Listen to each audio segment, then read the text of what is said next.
Bora então, pessoal, para mais um contexto bíblico, agora da primeira carta de João, o apóstolo João, discípulo amado, né? Comumente atribuída a ele, né? Mas no manual de Halley ele vai dizer que não há essa certeza de que realmente foi João que escreveu essa carta, né? Assim como a carta de Hebreus, que não há certeza de que se foi Paulo que a escreveu. Mas, né, existe essa possibilidade. Mas o fato é que nós vamos adentrar no contexto bíblico e você vai ver que há muitos indícios de que era João que escreveu, né? Ele coloca assim, de uma forma muito particular, ele fala sobre a vida, né, dele com Jesus, ele afirma essa certeza de estar com Jesus. Então, se tinha alguém que era amigo íntimo de Jesus aqui, nós podemos dizer, né, que era um dos mais íntimos dentre os três ali, Pedro, Tiago e João. João era um dos mais íntimos. Provavelmente a carta foi escrita entre 85 e 95 depois de Cristo, né? O que acontece? Vai dizer que Halley, que segundo a tradição muito antiga, João fez de Jerusalém seu centro de operações, né? Ali ele cuidou de Maria até que ela morreu, né? Que foi o que Jesus disse para ele: olha, essa aqui é a tua mãe, e disse para Maria: olha, esse aqui é teu filho. Então ele cuidou dela até a morte dela. Depois da destruição de Jerusalém, ele mudou para Éfeso e ali ele se estabeleceu. Então, né? Ele passa ali a ser o lugar, né, onde ele vivia. Então, o que acontece? Provavelmente ali em Éfeso ele escreveu ali as suas 3 cartas, até o dia que ele foi punido, né? Foi preso na ilha de Patmos, onde ele escreve a Revelação, o Apocalipse, o último livro da Bíblia, né? Então, o Evangelho de João, a primeira, segunda e terceira carta, né, de João, essas cartas são atribuídas a ele, e o Apocalipse. Outra coisa também interessante, João escreveu essa carta, né? O cristianismo já tinha 60, 70 anos, né? E o evangelho já se tornava muito importante ali, né? Em Roma, no mundo, né? No mundo romano, no Império Romano. E acontece que existia um grupo ali chamado os gnósticos, né? Então os gnósticos, eles acreditavam que Jesus era uma espécie ali de, vamos dizer assim, não era o Filho de Deus, não cria Jesus como um Filho de Deus, mas que ele fosse tipo uma espécie de fantasma. As pessoas às vezes viam ele, entende? Não era uma coisa assim muito real. Então João ele faz questão de enfatizar, né? Isso colocado como João, o autor dessa carta, que é o que eu creio. Então João enfatiza muito que Jesus ele realmente vem em carne, e ele vai afirmar o seguinte: se alguém afirma que Jesus não vem em carne, então esse espírito é mentiroso, esse é o espírito do anticristo, entende? Então ele vai falar sobre essas questões, e ele vai dizer o seguinte, que havia uma doutrina gnóstica chamada doutrina de Cerinto, né? Que o que acontece? Esse Cerinto era líder de uma seita em Éfeso, e ele alegava ter vivido experiências místicas e possuir conhecimentos exaltados acerca de Deus. Mas, na verdade, a sua vida, né, a vida desse Cerinto, girava em torno de gratificação dos seus apetites sensuais, né? Então, eles acreditavam que Jesus era uma, sabe, era uma espécie de reencarnação dele, de uma união entre os dois. Então, por isso que João, ele rebatia ali as pessoas, e ele fazia questão de afirmar que Cristo, né, ele veio em carne, que ele era o Filho de Deus.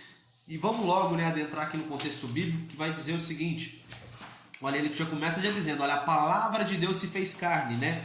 O que vimos, contemplamos e apalpamos, né? A vida se manifestou a nós, certo? A mensagem que dele ouvimos e vos pregamos. Então, peraí. Se ouvimos e pregamos, então aqui já está falando, né, de uma primeira pessoa, de alguém que estava vendo, de uma testemunha ocular. Então, por isso que dá a entender que é João o autor desta carta.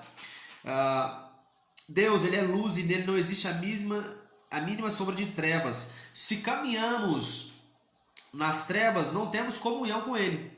Mas, no entanto, o sangue de Jesus nos purifica de todo pecado, né? Então, assim, a Bíblia às vezes nos apresenta alguns paradoxos. Porque, assim, aqui está dizendo que se a gente anda, né, nas trevas, não temos comunhão com ele. Ou seja, se a gente anda em pecado, não temos comunhão. Mas o sangue de Cristo nos purifica de todo pecado. Então quer dizer assim que ao mesmo tempo que eu posso pensar que se eu estou cometendo pecado eu não posso caminhar com Cristo, o mesmo texto vai dizer que o sangue de Cristo nos purifica de todo o pecado. Não fala de alguns, de muitos, mas fala de todos. Então eu creio que eu sou purificado de todo o meu pecado. Se declaramos que não temos pecado algum, enganamos a nós mesmos, né? E a verdade não está em nós. Mas se confessarmos os nossos pecados, Ele é fiel para nos perdoar. Vos escrevo para que não pequeis. Se entretanto vocês pecarem, vocês têm um advogado que é Cristo Jesus. Temos certeza que o conhecemos se guardamos os seus mandamentos. Quem diz que o conhece e não guarda os seus mandamentos, esse é mentiroso. Quem declara que permanece nele também deve andar como ele andou. Agora para tudo de novo, mais um paradoxo. Porque ao mesmo tempo que diz, olha, a gente diz que conhece ele, mas a gente não anda no mandamento dele, então a gente é mentiroso. Só que ele vai dizer uma coisa, porque vamos dizer, o mesmo mandamento que eu gosto de citar, Jesus vai dizer, né, em Mateus, se eu não me engano, que a gente deve amar até mesmo os nossos inimigos, e esse é o mandamento do Senhor, é um novo mandamento. Inclusive João ele vai falar muito sobre o amor aqui, do amor fraternal. Se tem uma coisa que classifica essa carta aqui de João, é sobre o amor. Então você vai ver que nós temos que amar até os nossos inimigos, isso é um mandamento. Agora eu te pergunto, será que a gente ama os nossos inimigos? Será que a gente consegue amar até mesmo os irmãos crentes da nossa cidade, da nossa igreja?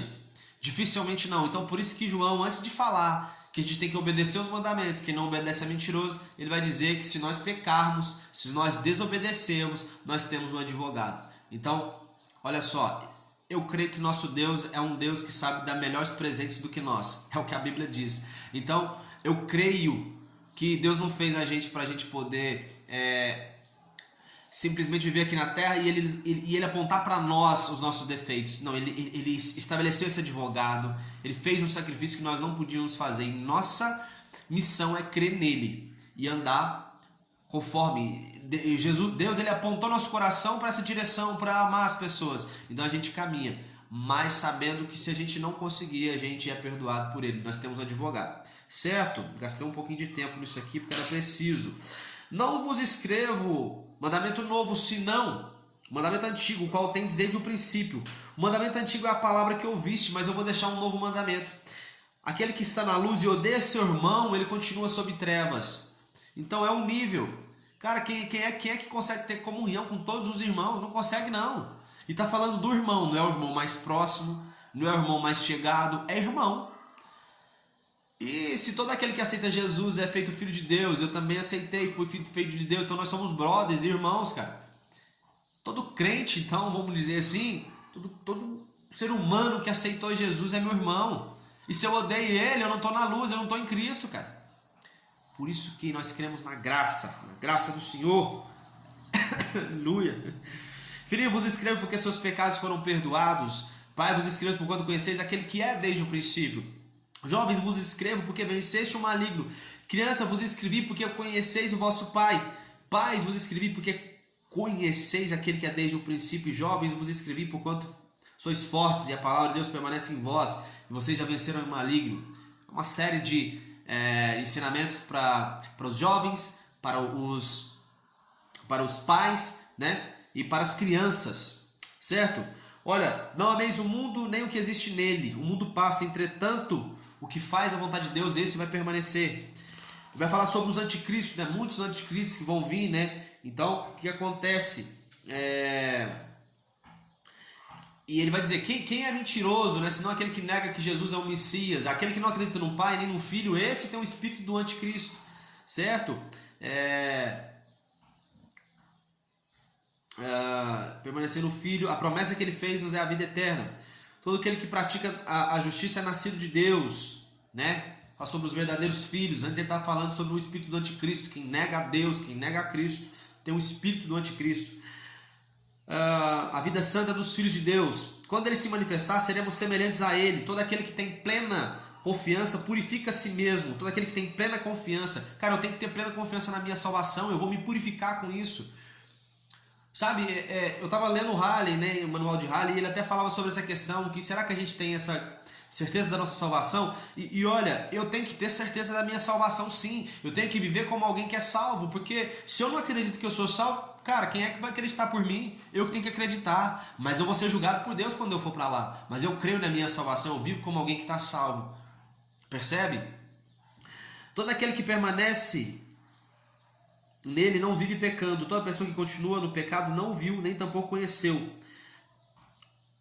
Para isso, o Filho de Deus se manifestou, para destruir as obras do diabo. Quem não pratica justiça não procede de Deus, nem tampouco aquele que não ama seu próprio irmão. A mensagem que ouvimos desde sempre, que amemos uns aos outros, né? Vai falar de Caim, que mata o seu irmão porque suas obras eram más, né? Ele teve a chance, Deus falou com ele, por que seu semblante descaiu? Se você estivesse fazendo uma coisa boa, você não ia estar bem? Tipo, corrige isso, cara. Você está mal, você está vendo que você fez algo de errado, corrige. Mas suas obras eram más.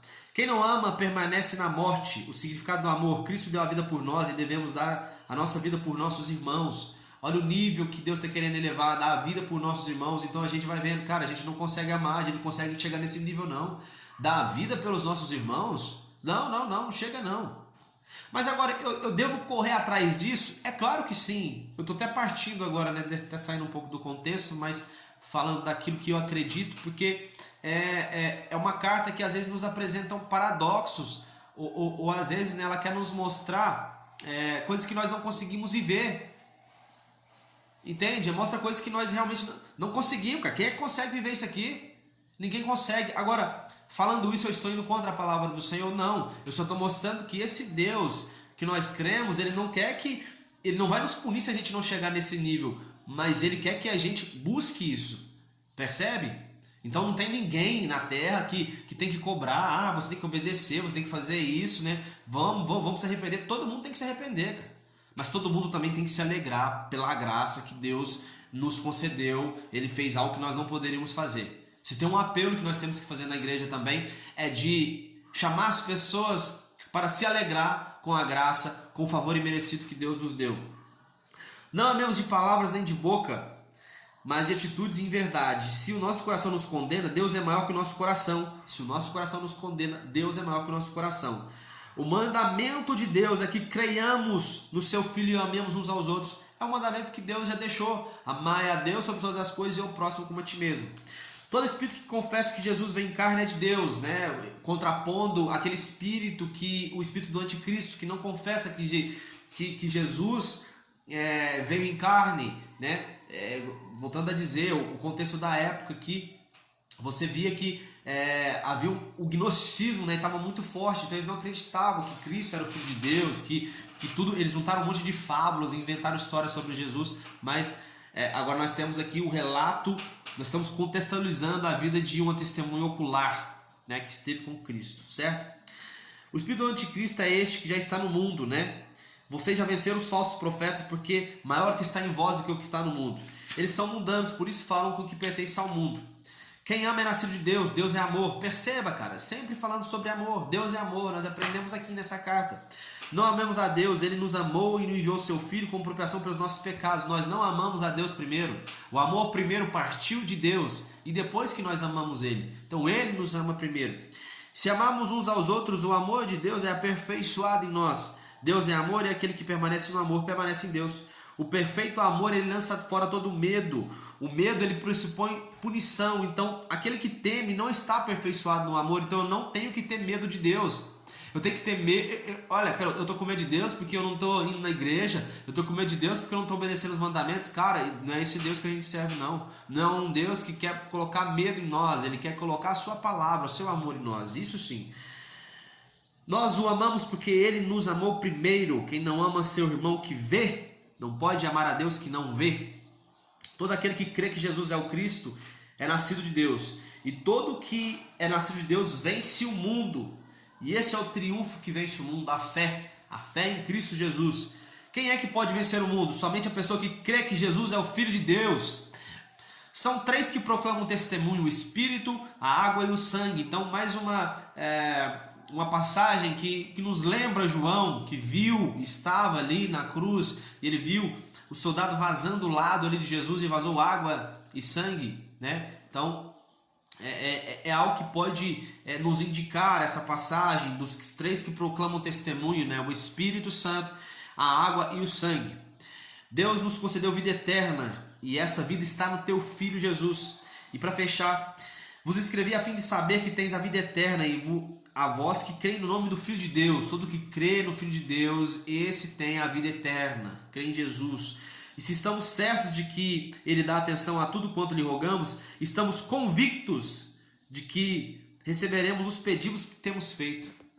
Uma convicção. Qual que é o pedido? O meu pedido? Eu quero estar com Jesus, cara, quando eu partir dessa vida. E eu tenho que ter essa convicção. O próprio João fala sobre isso, né? Achei até estranho o Halley falar sobre essa questão. Talvez eu até entendi errado. Mas nós temos que ter a convicção da nossa salvação. Temos que chegar com confiança no trono da graça a fim de receber favor do Senhor. Há pecados que levam à morte, a esse não devemos orar por ninguém, né? Pecado que leva à morte. Eu creio que está falando com o pecado do Espírito Santo, aquele pecado que vai dizer era algo que estava acontecendo ali no meio do povo, o gnosticismo. Não cria em Jesus. Eles não acreditavam que as pessoas estavam falando em nome de Jesus, que esse Jesus não era o Filho de Deus. E todo aquele que ele rejeita, isso é a semelhança do pecado do Espírito Santo. É alguém que está falando em nome de Deus e fala assim: não, isso é mentira, cara. Deus não fala através de ninguém. Deus não opera esse milagre. Você negar essas obras de Cristo, isso é um pecado imperdoável. E para essas pessoas a gente não ora. O mundo jaz no maligno, né? Acautelai-vos dos falsos deuses. Certo, pessoal? Então encerramos essa carta de 1 João, né? Pelo que eu entendo, escrito aí pelo apóstolo do amor, o apóstolo João. Uma carta, né, do amor que nos ensina que se nós não amarmos uns aos outros, né, o amor de Deus não é aperfeiçoado em nós. Mas nós cremos na graça e no favor do Senhor, que nos garante que nós podemos ter confiança de que Deus não é um Deus punitivo, mas é um Deus que nos ama e nos compreende. Amém, pessoal? Tamo junto. Um abraço, fiquem com Deus.